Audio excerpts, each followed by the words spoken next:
Hey everybody, in this station we are going to be testing solubility, which is just a fancy way of saying if something can dissolve in a liquid. So let's go ahead and get started with the station. In the lab with Mrs. B, that's me. So these are the materials that you're going to need for this station. Now, of course, you can always test other things, but we're going to start with some pepper. You will also need salt. So we're going to have 5 different substances. Pepper is a solid, salt is a solid, and then we are also going to be testing flour, which is our other solid for solubility. We're also going to test a couple liquids, some lime juice to see if it's soluble in water, as well as some vegetable oil. And these are the things that we're going to be testing in the water.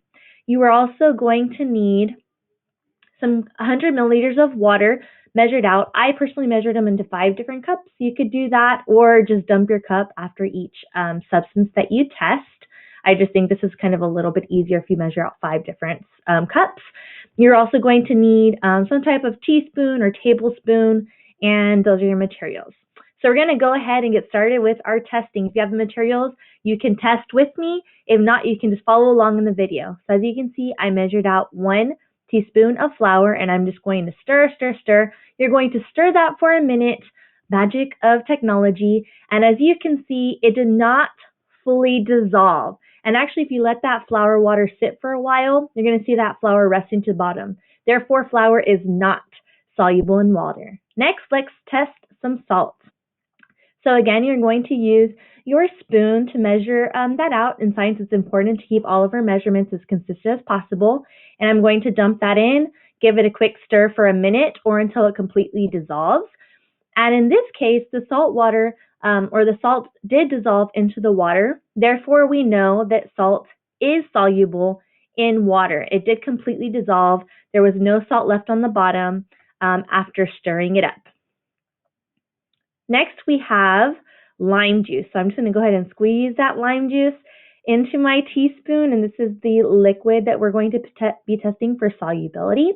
So again, we're measuring with that teaspoon, and then we're going to go ahead and pour it into our cup and give it a stir. I didn't even have to stir this for a full minute. It dissolved pretty quickly. So you can see it's fully integrated with that water. Therefore, we know that lime juice is soluble in water. And it creates that solution. The next substance that we are going to be testing, yep, I said it was soluble, is pepper. What do you think? Do you think pepper is going to be soluble in water? Let's give it a test. We're going to measure it out. You see I have that same exact measurement, and I'm pouring it in and stirring, and you can stir well past a minute. And what you are going to find, as you can see in this video, is pepper is not soluble in water. We still have chunks of pepper that are very evident, right? They did not dissolve whatsoever. And you can actually see it as I'm picking up that spoon, demonstrating that pepper is not soluble. It did not dissolve in the water. There it is, all grimy looking, and you can actually see those pepper particles, right? And the last substance is the vegetable oil. So just as I've done with all the other substances, I am going to measure out my tablespoon or teaspoon, whatever you have, into my cup. And this is another liquid that we're testing. So you're going to stir. You can stir until your arm is sore.